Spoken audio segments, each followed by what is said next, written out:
Hello again, John Brewin here, just to start you off with the usual request, and that is, if you're enjoying the show, and actually, even if you're not enjoying the show, but it would really help us to keep this podcast going for as long as we like, which is a long time actually. If you could like, subscribe, a comment on the YouTube is a particular driver of these things. Get us up the Apple charts if we can. Gary Lineker, we're coming for you. Slowly, but we might get there. So yeah, just keep liking, subscribing, telling everyone you know, and we've also got an email account which we'd like you to send your suggestions into the on YouTube as well, and wherever you want to comment. That's on Spotify, that's on Apple as well. Libero podcast 0@gmail.com, and then we can keep on keeping on, and now we can get on with the show itself. Okay, Libero podcast 27. Feels like it's getting on a bit now, doesn't it? 27, the age when all good rock stars die. The peak age of many professionals, football professionals. Maybe that's gone down a bit now. There's one for a future Libero discussion. But this, particularly now, actually, as I've got to play in stuff like the FIFA Club World Cup, which, of course, is on as we speak right now. It's here. It's in your front room if you wish it, free of charge. And we will all be sharing our thoughts of the tournament. But first, our man on the scene, James Horncastle, he's in Miami. He's feeling Boca fever. Okay, Miami Vice calling in for Libero. I'm just outside the Hard Rock Stadium. You probably know who that is. Who's making that noise? It's the Boca Juniors La Doce. You would think that they'd have won. Instead, they threw away a 2-0 lead and ended the game 10 against 10.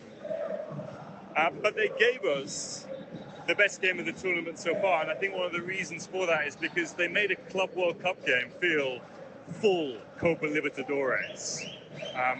Benfica played their part too, mainly their two Argentines, Angel Di Maria and Nicolas Otamendi, which I think goes to show that the English invented the game.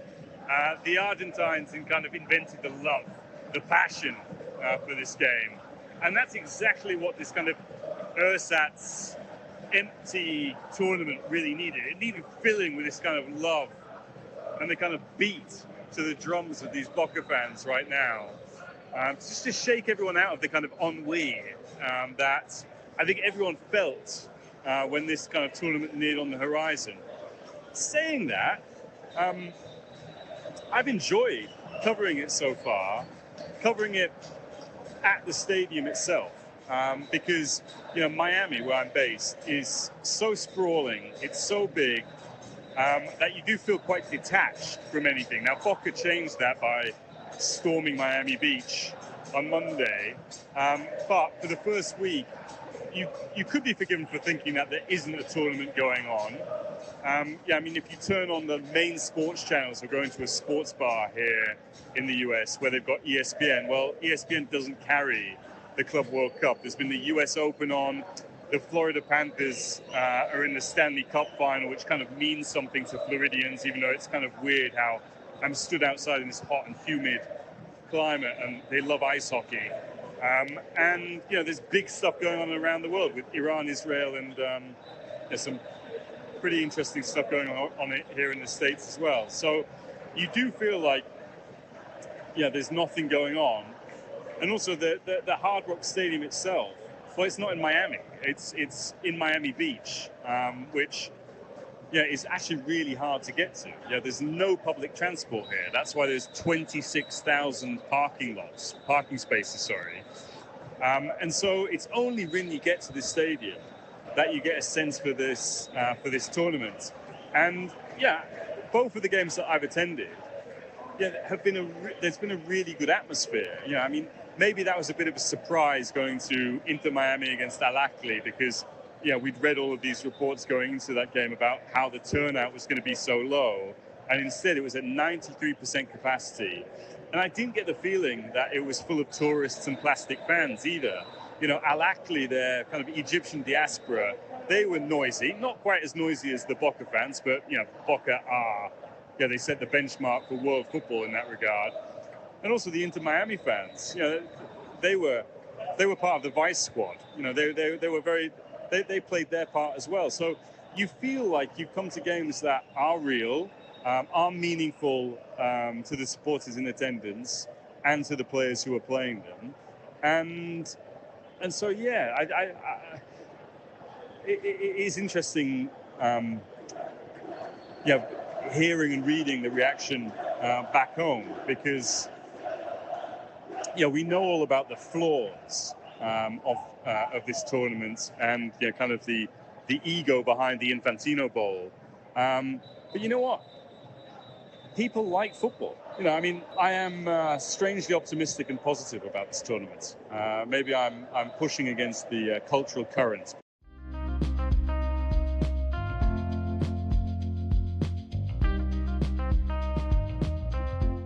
Okay, right then. So I'm here with Tariq Panja of the New York Times and Miguel Delaney of the Independent. I'm John Brewin, as I said, and we continue with the Club World Cup. We just passed opening weekend. We're recording on, what day of the week is it? We're on Tuesday here, aren't we? Yes. So we've had a few days to acclimatise to this tournament. And let's share our thoughts. My initial thought is it being on Channel 5. Now, to our overseas listener, Channel 5 is it's not a newish channel, it's been around since the 90s, but it's the bottom of the heap for certain regards. And it takes me back to my own career, actually. Back in 2001, I wrote their website for what would have been the Confederations Cup. And it feels like we're back to those days again. That's sort of the vibe I'm getting from this tournament. You're getting used to surroundings. This was an exact replacement for the Confederations, yeah. Yeah, it's Gianni's Gianni Infantino, we should call him by his full name if we'd like, has of course sidelined this competition that FIFA used to talk about as a really high-ranking competition for his brainchild. So let's start with you, Tariq. What are your thoughts on the tournament so far? Mixed thoughts. Not in America, so we're watching it on television. Yeah, like you, Channel 5. I just got that song, Champions League teams fans used to sing to teams that qualified for the Europa League who aspire to be in the Champions League. Thursday night, Channel 5, and that's been on my mind since it was announced. And it is quite low wattage. Yes. Low wattage. Sorry, the kind of broadcast. It doesn't feel I'd premium. Yeah. It doesn't feel like this is the best tournament. It just kind of appears on the screen. It's the DAZN feed, which we can get into later, which is also a bit weird. Very low budget. And then we get to the football. And here's the thing. We all like football. That's what would have drawn us to this profession, and why millions of people like the games. And then we heard from James there. I watched the Boca Juniors Benfica game, and I must say, just that sound of those fans, I could just watch them for hours, and just seeing the game there unfold, it felt like an occasion. It just a reminder, South American fans can really rescue a tournament. It felt like that in Qatar in 2022 as well, with those Argentine fans and the others. When they're in those stadiums, it is an occasion every time, and I felt it. And the game itself was, a 2-2 draw. You kind of want that. The teams were flying into each other. Boca Juniors players in particular playing like, this really means a lot. And if it means a lot to the players and it means a lot to the fans, it's going to mean a lot to someone watching on TV. I'm going to watch this. Those are my feelings. They've been mixed, because then there's other games you're thinking, this is dreadful. I don't know what Bayern Munich playing against this amateur team from Auckland achieved. 10-0 win. Some players got hat-tricks. Some people, their averages go up. But that again, on the first day of the tournament, or the second day, I was like, this is not good. Yeah, I mean, we started with the Inter Miami game, the 0-0. And then you had this 10-0. That's not an auspicious start to the tournament, is it? I mean, then you had the Chelsea in Atlanta, which was not the best attended game. We, in our WhatsApp discussion, have had a switch over whether we thought it was a good game or not. I'm with producer Tom, actually. It might be just Maresca style of football, but I didn't find it particularly arresting entertainment. I've got to say, I didn't watch the Boca game, as though that's probably the game I would have watched most, but I fell asleep. It's in the wrong time zone. It's in the wrong time zone. It's Royal Ascot this week. The Test series begins. It's not in our, my biorhythm doesn't really fit this tournament, and that's one of the things that I suppose Gianni and co have got to change. Miguel, what do we think about the aspects of FIFA, Gianni, the message getting across, reading Barney Ronay's copy, listening to him Friend speak, of the podcast. friend of the podcast, listening to him on the second captains, and listening to James speak there.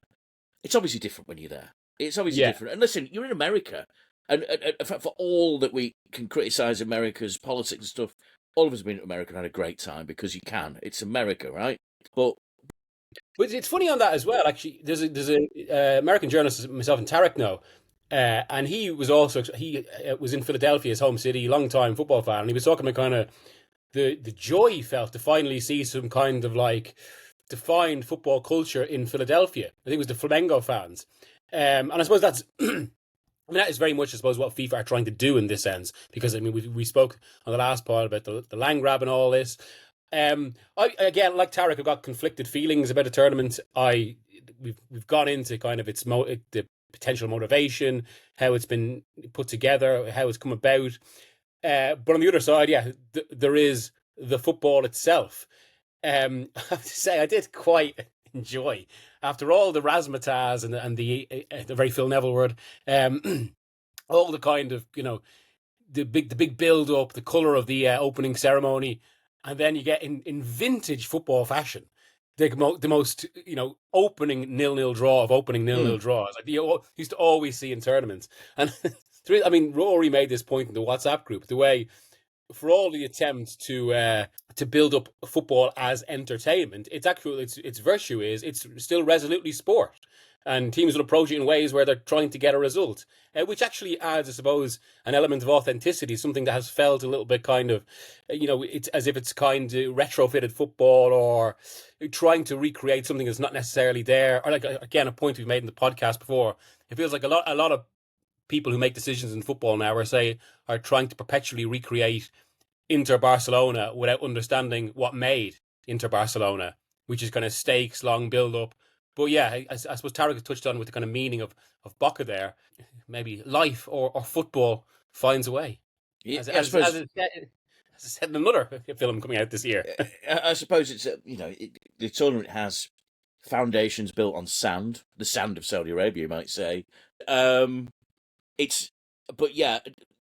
Argentinian fans and Boca fans remind me of the World Cup 2014. Do you remember? Say you're in Rio towards the end of that tournament. I mean, you get in a cab with you and stuff like that. It was just, they were everywhere, and they added that touch. And I think Infantino's been relying on that because you've probably seen that in the various tournaments. And as we've said over the weeks, South America has a different attitude to this tournament than we do in the West, and we have to accept that. There's different views of this tournament. But it does feel a little bit antiseptic so far, doesn't it? And you talk about competition, the 10-0 thing. I think what my view would be, whatever happens is that we won't be seeing those chaps again in this tournament. They will have to come to some arrangement. There's been an interesting little culture war about that, about kind of whether they deserve their place. And so I put what I thought was actually a fairly kind of neutrally phrased post on Sunday about how the World Cup, the full men's World Cup, and it's 95 years, never actually saw a 10-0. Got a lot of people telling me, I did see a 10-1. Yes, I know that. That's not 10-0, so that's why I posted it. but I mean, on that, it is a bit absurd, especially if you're specifically billing a tournament. Given the premise or the kind of the motivations about what Infantino wants this tournament to be, it is a bit absurd to have a 10-0. And there is actually a more kind of central question about whether an Oceanic club in this form should be in it. I mean, they don't get a direct place to the traditional World Cup because essentially, I suppose, it is more of a developmental confederation that really is almost kind of an adjunct to Asia. Two of New Zealand's best teams actually play in Australia, so they're under the Asian jurisdiction. And then there's obviously the more important question about whether having Auckland in the competition is any sort of aid for Oceania or New Zealand football, which I can't really see how, bar kind of unless some of the money is distributed in the right way. But yeah, it's actually this is one of those rare times where I would say I would hope altruistic argument about football actually meshes with the purely commercial one, because as you said, Auckland mightn't be back here. Yeah, but this is interesting. I think the World Cup and the Club World Cup have to be looked at differently. This is one club from one country, and these other clubs are they're clubs. They're not countries and nations going to the tournament and accruing the benefits of being in the World Cup. These 20 guys, and I've been getting messages, well, how can you begrudge these 20 lads having the time of their lives at this tournament? Well, I can, to be honest, because there's probably another 20 lads. Look, I could see 20 lads out of my window. They'd love to be at the Club World Cup playing against Bayern Munich as well. But it doesn't help the whole. What does this do, as you were saying, to the benefit of the broader Oceania landscape of football? Not much, surely. John, what do you reckon? It's very different to a World Cup, taking a country to a World Cup. It is. I mean, I think the whole thing obviously is complicated by the fact Australia, to develop as a football nation, had to jump into the Asian Confederation, because they get to this point every time where they lose to Uruguay or whoever in that World Cup playoff, which is the only decent opponent they play, or previously that, in fact, a game I was actually at where they lost to Iran under Terry Venables. And, they had to take that big development. We're actually thinking back to this tournament actually reminds me of this one. It's that sort of late night viewing in the early sort of days of digital TV, was the 2000 tournament Manchester United were playing in. Of course, South Melbourne were in there, and they were probably a little bit better than our friends from Auckland, coached by Ange Postecoglou, of course, back then. And it was, all comes around again, doesn't it, in football? That's the thing. And it's just, they're there for the novelty. They're there for want of a better phrase, the ring kissing of Gianni Infantino, the patronage, all that stuff. And there has to be a better solution to it. Eventually, in FIFA World Club Cups, the Nations tournaments, they did come to an almost perfect formula. They've messed with it since, obviously. That's, 32 teams World Cup. That's about as good as it gets, isn't it? Now we're at 48. Now it's going to be rubbish. That's the expectation. I suppose there's always something just fiddling at the side, isn't there, of these? Because this is what these powerful men want to do. And, It's a quest for growth. This is always it's a constant thing for growth, and as we've discussed, growth has consequences in other areas, and the growth of this tournament, we'll have to see if it's considered credible at the end of it. I would say it's been a mixed start, and it's got some way to go to prove to me that it's worth watching. Maybe there will be some big games later on in the tournament, but to be honest with you, even the Champions League, that sort of bloated aspect of it means that it was only really at the point when you get Paris Saint-Germain playing Liverpool, and obviously the games between Inter and Barcelona, that tournament really arrives. There's a lot of chaff to cut through, isn't there, to get to a proper tournament? Just on the point of Auckland as well, I remember being told about 2 years ago about the kind of the move towards this Club World Cup, and now again, this is people in football surmising what they think are ambitions within FIFA. So it's very much sources claiming, but that one of the views was that FIFA would like a situation where there are kind of 50 global clubs outside Europe who are of the level to compete and can keep coming back. And then we get into the same question with the Auckland question as again. If you have that and you have the same sort of clubs returning, because they're going to get the huge reward from this, is that actually to the benefit of global football? Unless Saudi Arabia is going to pay for it, right? Yeah. Well, funny enough, they are. This is the other weird thing. Yeah. No. There is a new tournament I heard that is going to be an Oceanian tournament of some kind that is going to be bankrolled by, drumroll, PIF. Saudi Arabia, PIF or someone like this. So this is the kind of dynamics behind all of that stuff. But you said it's been a mixed start, John. It has, but partly, I mean, this is the other kind of weird culture war, or like supporters of it, and people who are really backing it for whatever reason in ways that seem slightly over the top as well. This thing about attendances, that's been the backdrop to the first week. And I was just thinking, if they played these in stadiums that made sense, like having a 35,000 crowd for a game between Chelsea and LA Galaxy or LAFC, it's not that bad. But if you're putting them in an 80,000 seater stadium, it looks horrendous. So this is the giantism and FIFA wanting to try and show off that has come to bite them in the backside so far. We need the best and the biggest stadiums. But dude, you're not going to sell these tickets. So you're going to have all of these empty seats and people are going to be talking about it. So now we've got people, FIFA have done, one thing they've done really well. They've got an army of I don't know, I want to call them maybe influencers, and they've managed to get some journalists, I don't know how, extremely on side I've seen the same message repeated enough times to think there's been a briefing of some kind, and the message is getting out. Certain things like, well, it's a Monday for Chelsea, it's in the afternoon, people are working. These LA only qualified in the last 2 weeks, so that all of these reasons, and people are pushing this stuff out. But then my question is, if a World Cup was on, which there will be next year, and the games are on Monday. We've all been to World Cups. Doesn't matter what day of the week it is. Those stadiums have been pretty full for the last since France '98.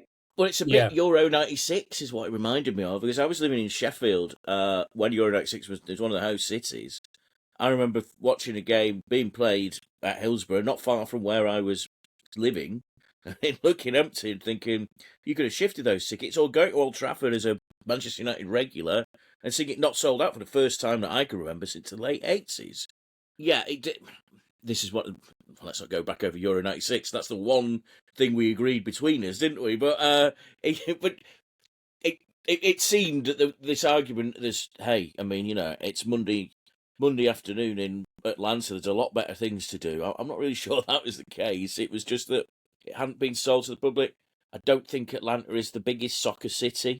It's been missold to the wrong parts. As you say, it's that gigantism. It's that attempt to make it something that it isn't, rather than, God forbid, they go to some sort of grassroots, start small and think big way. It always has to start and think big, and that's the whole aspect of it, isn't it?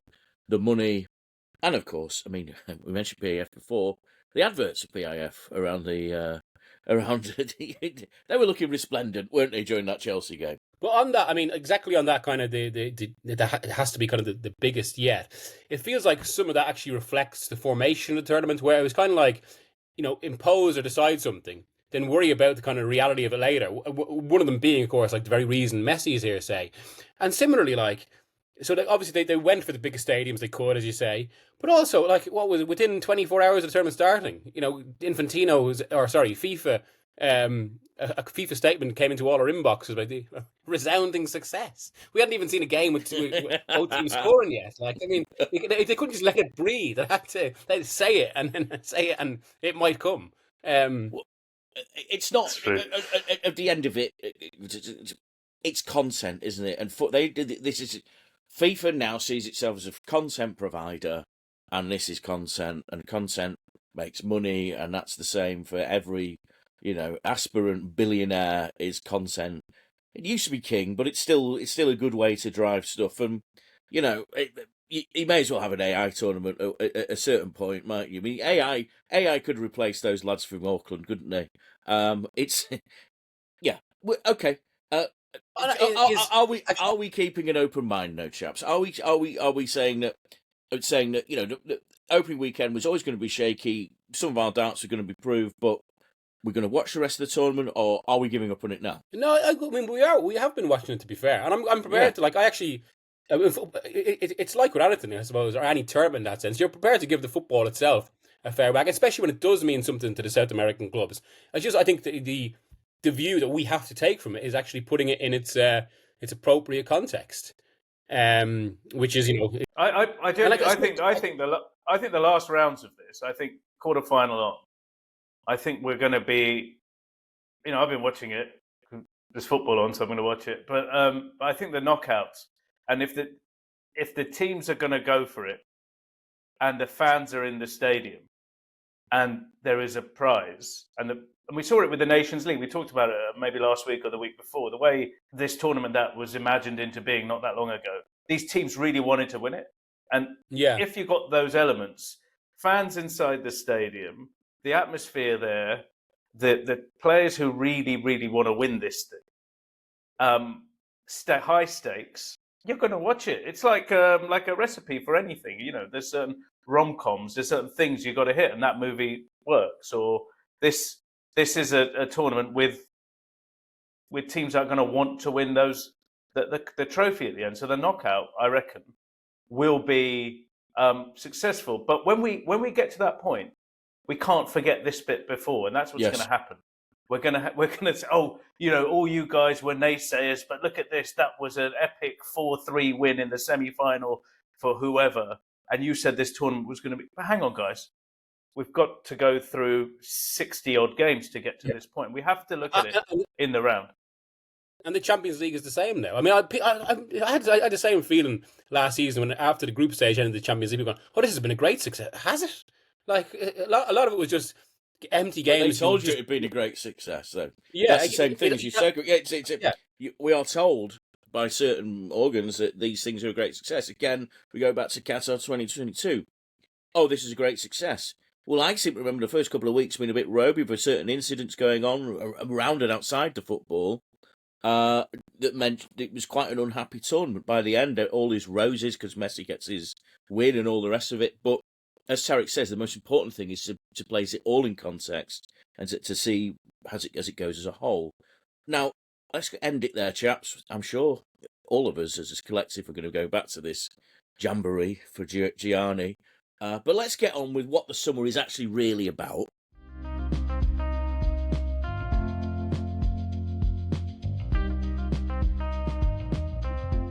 This is the real summer of football. This is where, for certain people, this is where the action really happens. This is actually more important than the football itself to certain people. And actually, I'm speaking to someone here in Tariq Panja, who was the co-author back in, was it 2017? 2017 New Year, I think. Okay, Football's Secret Trade was the author here.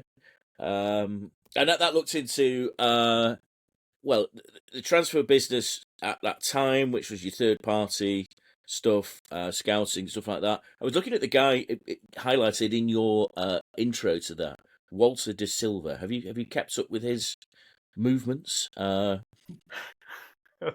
since then? I must say, I can't remember the year the book was published, so remembering Walter de Silva's movements. Well, Walter de Silva is one of the players that's been traced, and I read that he's still playing, but he looks quite different to when you were writing about him. He's was banned recently for using drugs for obesity, so there you go. So, but he's still at it. So there you go. All the best to Walter de Silva out there. But I suppose, and funny enough, did not expect that. No, the tale of Walter de Silva is, I suppose, one of those.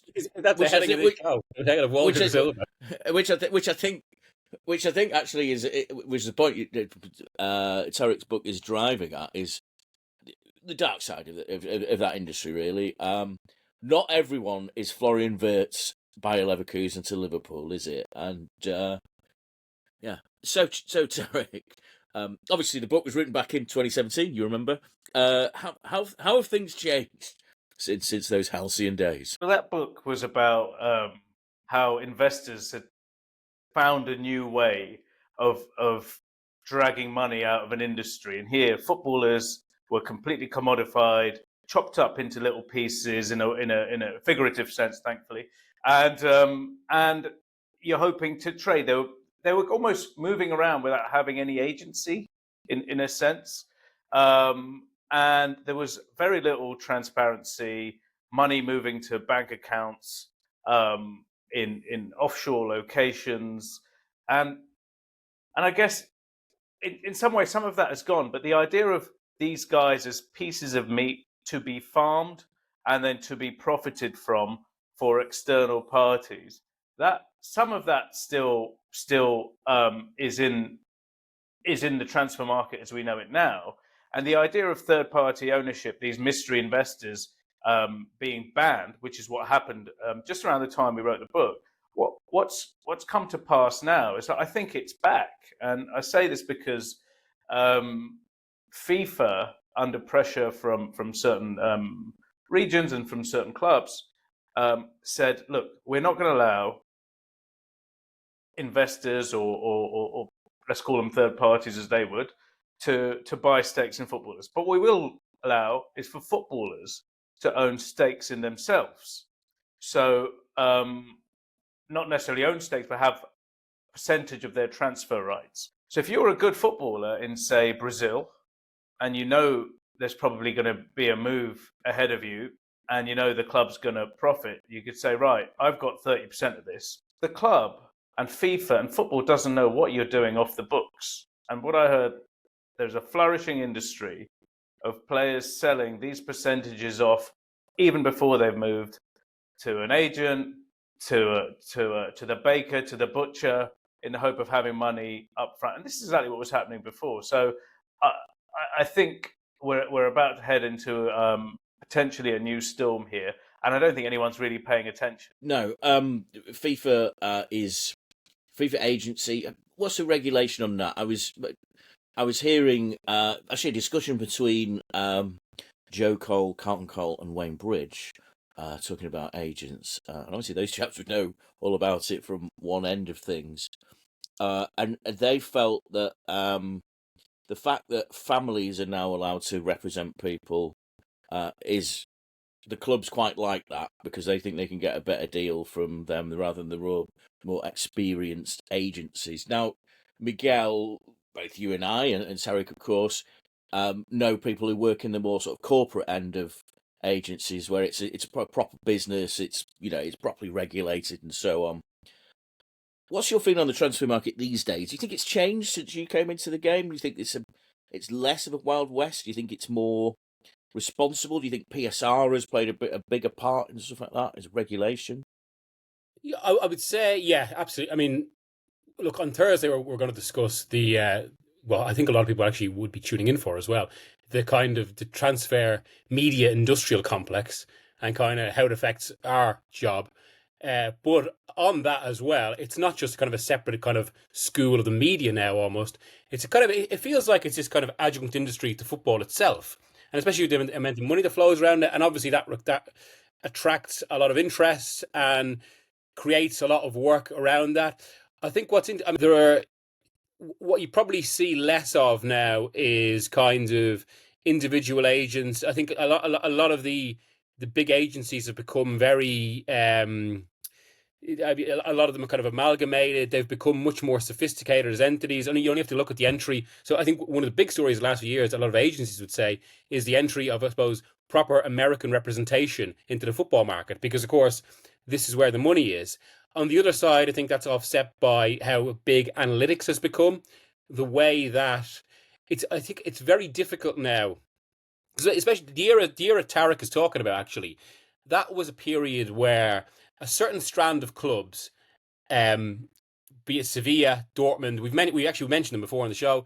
They essentially built their modern infrastructure on being able to identify players for cheap prices and sell them on for high. This was such a kind of a visible model in football for about 10 years really, and they've just been completely overtaken now because all the big clubs are doing that. And that is, I think, related to analytics, the way the game is played in terms of pressing. And it's interesting, the only club that can probably really do that to the same degree, or have done in the last years, is Brighton. And that's because everyone in football talks about how they've still got the best analytics in the game. They still have this competitive advantage.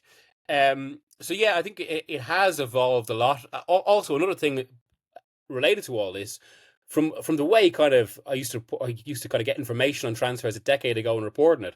There's so many more layers and involvement into it now, and it's actually, to get a deal done, even, it requires much more time, much more. There's so many more elements of it, so many more parts of negotiation, all the different kind of, I suppose, legal elements that have to be boxed off as well, be right up to image rights, and yeah, it has become a much more complex a much more complex industry, and just on the agent point as well, because I think this maybe brings us back full circle.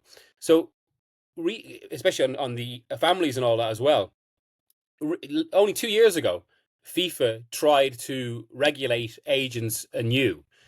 And what is almost very telling about all this, that when that went to, I mean, it was in 3 of the 5 major countries already, they couldn't get the regulations through, which means it couldn't really work. And in the 4th, I think it was, I have to check my details on this, but the core details are true, that a court actually as someone in football said to me, the court trusted the word of agents over the game's ultimate regulator. That was what the side the legal judgment came down on, which is remarkable. The thing is that what I notice in the transfer market is that there are people trying to do things differently across the board. Now, you mentioned Brighton Star Lizard are much attempted. Lots of clubs attempt to copy them. Lots of clubs attempt to take away their staff and can't replicate the success of that. But then you've got things like, obviously they're over in the US at the moment, you've got the Chelsea thing with these really long contracts. You've got Real Madrid using the free Bosman signings, as we must still call them. It's a different world out there, isn't it, than just sort of high prices, and also the pricing of players seems to be strange. Yet suddenly certain players, like Erling Haaland, for example, the fee there was low, wasn't it? And where did the money go? We wait to find out. We know some of it. I think the agent's cut in that was enormous. I think yes. Between Haaland and Haaland's father, Erling Haaland's father. What is the father? Sorry, Alfie Inge Haaland. Yes. Alfie. Sorry, Alfie. Loved you as a player. Alfie Haaland's cut and the late Mino Raiola, the agent, was enormous. Part of that package. So yes, transfer fee isn't everything now. That's the issue we've got, isn't it? But even on that, like, and this is why we have a lot of these factors then, and why it's become such a kind of an arms race in terms of who can get ahead. I mean, with transfer fees, and it's why they call all the net spend stuff used here. It's kind of bogus now because there's so many variables to transfer fees, especially in a world where players actually seek to gain agency through Bosmans, and that's obviously Madrid's strategy has become so influential there. But it's why the most significant metric in football remains wages, and it goes back to something simple where, you know, all sorts of studies, right up to studies that Ferran Soriano from City has quoted, there's a 90% correlation between what you pay in wages and where you finish in the league. Thanks to Man United, that 90% might be coming down just a touch. I was going to ask about Manchester United. This is a question you see often. Why are Manchester United getting the money now for their summer business? Are we seeing PSR being jumped past? What's going on there? I mean, they're in for at least, if you Mbuemo and Cunha, that's 90 million. Isn't it the club that missed out on 100 million by not qualifying for the Champions League? On that, from what my understanding is, this is essentially the money they didn't spend in January, because in January, obviously, it's a lot harder to do business in January. So, and they basically, from not qualifying from Europe, they had an available budget for Cunha, who they've signed, and a forward. And I think maybe had they got the lap, they wouldn't have been so strong in Mbuemo. But after this, then, it's all sales. It's funny, actually, on the sales with United, I've heard conflicting piece of information there. One is that actually they feel quite good about it because they feel they can get money for Anthony. They feel, despite kind of big back and forth with Garnacho, they can get money for him. Whereas on the other side, I've heard this from some people at other clubs, they still think, well, United are going into the market with a weak hand because everyone knows they want to sell. And they haven't made that big sale as yet. They've still got the potential of Marcus Rashford going back in a few weeks to at least at the moment, a kind of a managerial era that doesn't seem too interested in them, creating more complications. But yeah, and it's one factor we haven't picked up on so far. But PSR, which is a regulation I think absolutely should exist in some form, not necessarily a specific form, but definitely should exist, is obviously the great kind of now, amid all these kind of factors in the transfer market, it's this kind of balance in the middle. There's another trend here, and you kind of mentioned it there with Mbuemo to Manchester United and Manchester United having to offload these players. The market for these players that are in the Premier League is really, really small. Yes. Like if Manchester United need to offload players, those players will have to be paid off because outside of England, there are very, very few clubs that are able to go anywhere near the wages that the Premier League teams are able to pay. And in a way, the Premier League clubs are buying and selling from each other again in a way that they weren't for a while as well, because they can only afford each other's players. So we're seeing the dynamic of this league of one. It's very Serie A, late 90s, yeah, it's like isn't in the it? mid-2000s. Yeah. Just as a brief tangent on United as well, I mean, Ratcliffe did an interview, what was it, about a year and a half ago, where he spoke about how Manchester United missed the analytics era. And certainly he even pointed to clubs like Brighton and Bournemouth. Well, I mean, how do you square that with then suddenly going for Cunha and Delap and Mbuemo? Because, I mean, they're not exactly analytics finds. They're players that could turn on Match of the Day and a Saturday. Well, I'd like to look at these lads. Yeah, well, he keeps changing the staff at the club as well. It will take a while for the culture and all of this business to bed in as well, what one would have thought. So I think, let's see, so far, fair to say that Ratcliffe's bold proclamations of people who've hired, etc., that hasn't quite worked out. And the other thing with England as well is the premium. So if you talk to a team, I remember talking to a couple of the big Portuguese teams, so big sellers, big producers of football, if you're thinking Porto or Benfica, Sporting, they'll try at the start of the window to sell a player to the Premier League. Everybody wants to sell to the Premier League, and they'll have a price. It's a Premier League price. And as the days start dwindling, so it's this Premier League premium then disappears and say, right, we're going to now look at other markets. And they are willing to then say, okay, we're going to take 15 million off to get this guy to Spain or to Germany or to Italy. And that's kind of the other dynamic that's at play. And the Real Madrid thing, John, you mentioned this it's free. And we've got used to the word free transfer, and I think we've got to get rid of it because there's nothing free about a free transfer here. The players and their agents, and we're going to see a lot of this, they know exactly what their transfer worth is. They know that if I was on the market, that's £100 million if you're a top striker, 100 million euros, whatever it is. 100 million is, there's no way they're going to say, right, because you've not spent that, I'm not going to ask for it. Of course they're going to ask for it. They're going to say, because you've not spent that 100 million, you can give most of that to me. So you're going to have a signing on bonus that's going to be enormous. It might not be the transfer fee they would have got, but a fair whack of that is going to go into the players and their representative pockets somehow. So Mbappe didn't join Real Madrid on a free transfer. That is just not true. Well, that's a matter of some dispute, isn't it? I mean, is that dispute continuing with the PSG over whether that was free or not, whether he'd actually signed a contract? I mean, that's one of those things like something we were going to mention is the Diarra deal. Could that change regulation? Could that change the statute? It's possible. Yeah, the Mbappe thing first is really, really interesting. And again, it's so grubby. All of it is really kind of, it's very hard to find, a hero on either side of this. So the Mbappe situation, if you remember, he was poised to go to Real Madrid in 2022.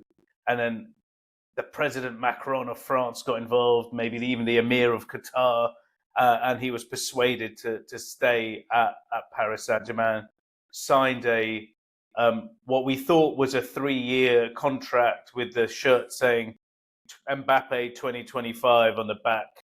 And then a year later, he says, actually, it's a 2-year contract. I'll do 1 more year and then I'm off. Cue the outrage. He was then put in, I guess if you're at Chelsea, it's called the bomb squad. He was threatened with not playing for a year.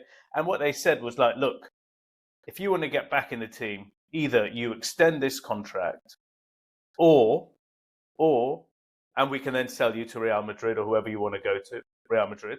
Or you agree to give us back 55 million euros that you would have got in wages and other bonuses. They got to the point of drafting a contract, but it was never signed. It turned out it's a gentleman's agreement, and guess what? There's no bloody gentleman in football. So he goes to Real Madrid. The money isn't paid. He said, "You owe me 55 million euros." And I was at the strangest press conference I've ever been at earlier this year with his lawyer, Daphne Verheyen, 3 other legal experts, his mum and dad, room full of press, talking about how they've frozen PSG's bank accounts and how this player is an example, is doing it for all the other footballers in the world who aren't being paid. It is rumbling on, John. Yes, and so the Diarra thing, we should say, that ruling came during this season, didn't it? This season just gone. October, yeah. October. And it's one of those things that appears and it's described as seismic. Then nothing changes immediately. Someone forgets about it. Is that instinct correct? I suspect it's not. Miguel. Again, yeah, it's about. I think the key with this, and it's similar with kind of the Super League and issues like this, where nothing immediately changes. People get a bit understandably dismissive of it. But I think the point is kind of the legal bedrock that is created and the legal precedent that can be changed in the future. I think that's the key, really. And it's funny, like we mentioned the kind of the FIFA agents case, and as well we've got Diarra. It's like it suddenly feels like there are, especially at this point that FIFA is at. Just explain for them. But sorry, we should say what happened to Diarra. Then he went to Moscow, didn't he? Yeah. Sorry. He was at Lokomotiv Moscow, and he basically was trying to leave. And I think they tried to come. There was a mess in terms of an agreement. He left. He joined, I think, Olympique Marseille, or tried to join Olympique Marseille. The club that he was leaving then took him to FIFA's some sort of dispute resolution chamber at FIFA, and it slapped him with a $10 million fine, I think. And he was like, "That is it." Obviously he's had a successful career. Diarra, he's played for Real Madrid, Chelsea, and Portsmouth, I think, among others, and earned a bit of money. But then he said, "This is outrageous that I'm being hit by this." Obviously, got a good lawyer. The outcome's really, really interesting. It says, like, FIFA, this is kind of abusive. We're not saying that a player can just walk off away from his contract if he's under contract, but there should be some sort of parameters here. So the outcome said you can't tap up a player. So there's inducement will result in a punishment for the buying club. I don't know how you prove someone's been induced, because tapping up always happens. But the interesting thing is the outcome could be, and this is how the transfer market could change enormously, in my opinion, if someone tries this. You've got 2 years left on your contract. You have to pay the 2 years the club was going to pay you in your salary, and then you're free to go. Now that could herald major changes, because you can imagine a player worth, I don't know, 80 million is owed, 15 million in wages over 2 years, or 20 million. And says, and right, someone pays him the money to get. Yeah. But I like, there's a potentially concrete example of that right now. Or like if the ruling goes, or the effects of this go, as you say, because literally I just saw on my WhatsApp come a message, a question about Alexander Isaac and Arsenal Liverpool. Now the feeling seems to be with Isaac, say that he probably would. He's enjoying his time in Newcastle, but he's getting to that point in his career where he doesn't want to be part of something that's growing. He wants to win the biggest trophies now and be in the Champions League absolutely every season. But he's not the sort of player to agitate and look for a move. But he signed this contract. So I suppose that's a classic example of what could happen there. Rather than being beholden to Newcastle's asking price, which is enormous, a club could do some sort of deal where Isaac pays out his own contract. Wow. Yeah, I mean, there are so many developments in in transfers. One of them, Libero favourite, Chris Wilder. His he's still in a job as far as I'm concerned. Yeah, at Sheffield no United. resolution to that yet. No resolution to that, because the club's new owners decided that they were going to use AI scouting.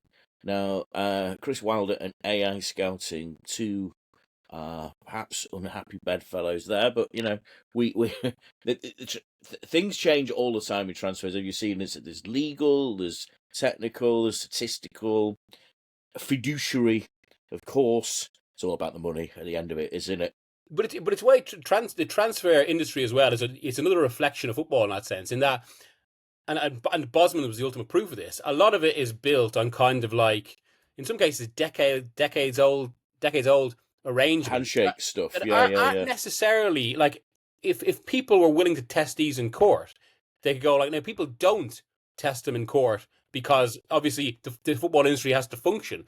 But if you're in an era now where kind of FIFA are suddenly disruptors, or like there's all sorts of other changes to the game, that's when people go, well, let's see how far we can get with this, because we are in this new era now where competition law seems to rule football above anything else, and obviously the game is kind of dominated by legal cases. Yeah, which is a shame, isn't it? It's again, I think it's again shows up FIFA and UEFA and the governing bodies that people, there's just no trust in them. But what we don't want to see, I mean, the ultimate risk, like, in all sorts of industries, including our own, you can get, you have freelancers. You can't be a scenario where we could have someone playing for Manchester United on Wednesday and a Man City on Saturday. But then FIFA almost created a situation here with this bloody club championship, Club World Cup, where they had that special window where you could join for 2 weeks and then leave. So on exactly that point, on exactly that point, so FIFA's current rule is you can't register for more than 3 clubs in a calendar year. Now, at what point is that going to be legally tested? Now, usually the way, I'm maybe showing very basic legal understanding here, but what I've been told by people and where this is interesting, usually in these sort of cases, courts would side with FIFA or UEFA because they are seen as kind of the regulators, and sport has to function. Sport's not necessarily it's not necessarily given an exemption, but there is an understanding of what sport needs to be. But now we have a series of competition law cases that are basically saying, well, if FIFA and UEFA are going to be able to act in this way, they need to start providing proof of why this benefits of the game. But yet now they're in a world where, as Tariq's pointed out there, suddenly they're almost kind of cutting across their own authority. And another tangent that was there a Roy the Rovers strip in the early 90s about a player who carried the picture was him carrying his boots around, striker for hire or something like that. Billy's boots, yeah. I mean, it was Billy's boots. It was another one. I was going to say, let's close off our transfer chat. More to follow later this week, as Miguel promised there. But that's the end of that's the end of Libero number 27. And I'd like to thank Miguel and Tariq, and of course producer Tom. And as ever, like, subscribe, comment, suggestions, welcome to liberopodcast0@gmail.com. Thanks for listening.